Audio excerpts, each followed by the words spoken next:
An alarm is announced at the center. Clark finds Brad and Amy and sets up a guard. However, Winston manages to escape. Amy overhears a conversation about his danger and realizes that she sees what surrounds Winston. She volunteers to help in the search, and the group departs for the highway where an attack on a driver has just occurred. Brad inspects the victim's car and finds Layla's documents inside. It turns out she was being transported to the center on Clark's orders. He launches into a fight, but then Amy says she sees trees, a cottage, and a woman, and leads people in the right direction.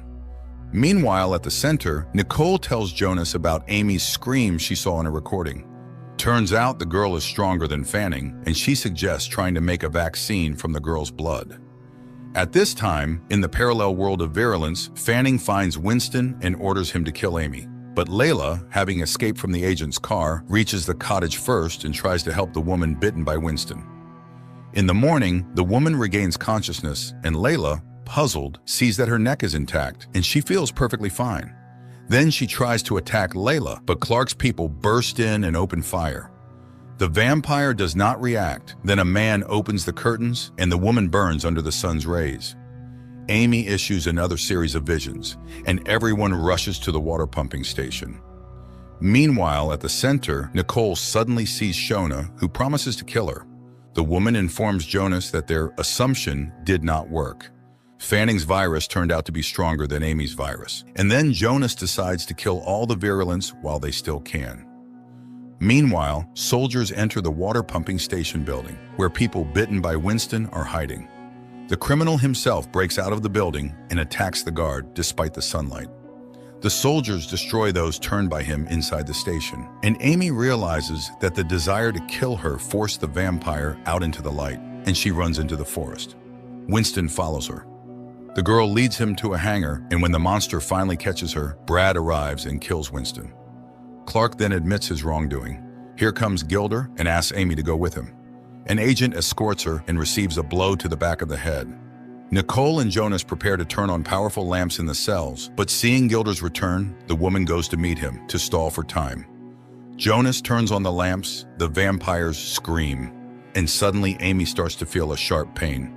Nicole realizes that she reacts to the lamps and rushes to Jonas. The scientists confirm that the virulents are connected to each other. At night, Brad regains consciousness in the trunk of a car and sees Layla tied up like him. The minister appoints Gilder as the head of the project. Nicole informs Clark, who worries for his missing friend and his wife. Brad manages to free himself and devise a plan for escape. When the car stops, an agent jumps out of the trunk, throws one fighter into the lake, and shoots another with his own pistol, after which he releases Layla. Later, Clark arrives at the location, but the agent is already gone. Over the radio, he warns his friend of a possible tale. At this time in her reality, Amy is visited by Carter, who informs her that Fanning is afraid of her. He teaches her to create her own reality. In the forest, Brad and Layla are caught in the crosshairs of a cleaner, but they are saved by Clark, who apologizes for past sins, as he did not know what Gilder had planned. He hides the pair in the trunk of his car and heads to Noah. At the center, Amy creates her own reality with her living mother and spends time with her, complaining about problems. But the woman encourages the girl, as a difficult path lies ahead. Then there's a knock at the door, and opening it, Amy sees Fanning on the doorstep. The girl does not want to talk to him. He is surprised by the convincing simulation she has created. In reality, Amy shows no signs of life, and she is taken to the laboratory. An angry Gilder appoints his deputy Martinez as the head of security and announces to the staff the closure of the project. Meanwhile, in a parallel world, Amy refuses to be part of Fanning's family. He leaves, and Amy awakens to find her hands shackled. She is in a glass cage surrounded by vampires. Clark and Brad capture Gilder, and taking his key, they descend to level 4B. Brad finds Amy, but she refuses to have the shackles removed because she fears being dangerous. Clark sees how Gray destroys the communication node, cutting off the center from the world. The cleaner admits that it was Fanning's order. Nicole and Layla launch another series of experiments with Amy's blood. The girl herself, in a parallel reality, meets Fanning again, who explains that she is being reborn, which is why she feels everyone around her. At this time, Clark demands explanations from Gilder, but he had not given any permissions to Greg. Most likely it was an order from Martinez. but Gilder does not know where he is now. Clark starts searching the premises. Amy comes to and loses a tooth. But later she returns to the simulation where Fanning gives her a bicycle. He tries to convince the girl that there is nothing bad in being reborn, while in reality, doctors are fighting for her life. Meanwhile, Clark cannot find Martinez and his men and realizes that Gilder's assistant is one of the virulents who can create his own reality. Now having access to all codes, he can easily open all doors of the center. Clark goes to gather the guards when Shona appears to him in the elevator. She insists that without her help, the man cannot be saved. He kisses her, but warns that he will kill her as soon as he can. Meanwhile, Gray, scraping his hands to blood, frees himself and heads to level 4B. Nicole's experiment yields positive results. This means that although Amy will be reborn, she will not become a vampire. The doctor begins to manufacture the vaccine when Gray locks the doors to her laboratory and knocks out Layla. At this time in the simulation, Fanning convinces Amy to ride through the tunnel to complete the rebirth. In reality, Nicole informs Brad that she is locked in the laboratory and explains that now it all depends on Amy. In the simulation, the girl enters the tunnel, and in reality, Brad tells her about his love and support and allows her to leave if she needs to. In the tunnel, Amy remembers everything she has been through, turns the bicycle around, and rides past Fanning while the cleaner opens the virulence cages. The girl regains consciousness, and the agent carries her out of the level while the other monsters emerge from their cages.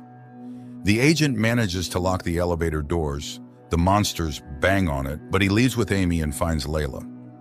Brad informs Nicole that Amy has withstood the rebirth and does not feel a thirst for blood. Clark gathers all the survivors in the hall when Jonas realizes that Fanning has indeed achieved a collective mind of the 12 virulents. Although the girl is not a monster, she is reborn. At this time, Fanning tells Amy the same thing and demands that she help the family get out, but Amy refuses to recognize them as her family. Meanwhile, people reboot the system to unlock the elevator indoors, and the monsters quiet down. Nicole asks to be left locked up, as the main thing is to get Amy out of there. But then it becomes clear that the virulents are escaping through the ventilation shafts. People fail to leave. A massacre begins. The agent manages to pull out several people, but Layla ends up bitten. Brad knows that Nicole has made the medicine and refuses to leave his wife. The few survivors hide in one room while Brad goes for Nicole. And Jonas, after hearing Amy's story about the tunnel, realizes that although Fanning did everything he could, the girl remained human. Clark contacts Nicole and explains how to hack the security panel. She manages to do it, but then Shona bursts into the room. She transitions to a parallel world and reports on Fanning's plan to get out and devour the whole world. But just as the vampire is about to add something, a gunshot is heard. Brad has reached the laboratory. The wounded Shona escapes. The agent, grabbing the drug, locks themselves with Nicole in one of the cages. The virulents discover them, but cannot penetrate inside. Fanning calls Amy again and informs her that according to the protocol, the block will simply be blown up. Therefore, she must prevent this. Amy runs into her reality, where Carter finds her and persuades her to make a decision. Taking advantage of the argument between Clark and Jonas, Amy goes to the computer and initiates the protocol to destroy the center. At that moment, Clark is shown an old ventilation shaft, and he informs Brad about it. Nicole forces the agent to leave with the medicine while she delays the virulence. Brad barely escapes outdoors as an explosion sounds below. Later, Layla is given the medicine and she recovers. However, after a while, Amy reports hearing monsters. They are alive and coming after them. The survivors navigate their way to the exit.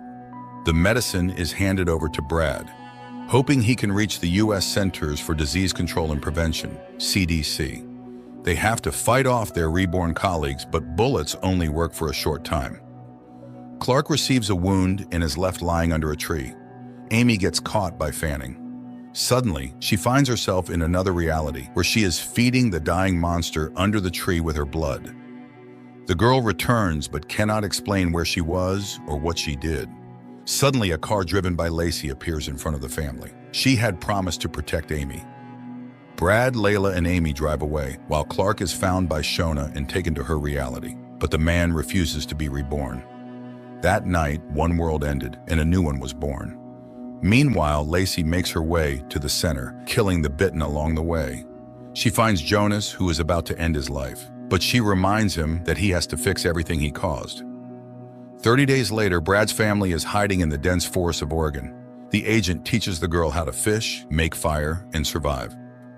One day, Brad and Layla go out for supplies, listening to a broadcast about the fall of Houston, the fourth major city overrun by the infected. They wait for the promised helicopter from the CDC, but it never seems to come.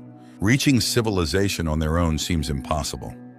On their way, they meet their neighbor Bob, but he has no new information to offer.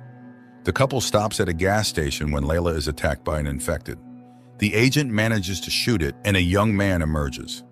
He and his mother are surviving in the store premises. The young man tracks the death toll based on chat messages. Observing the most dangerous areas, Brad realizes that the virulence have dispersed into homes.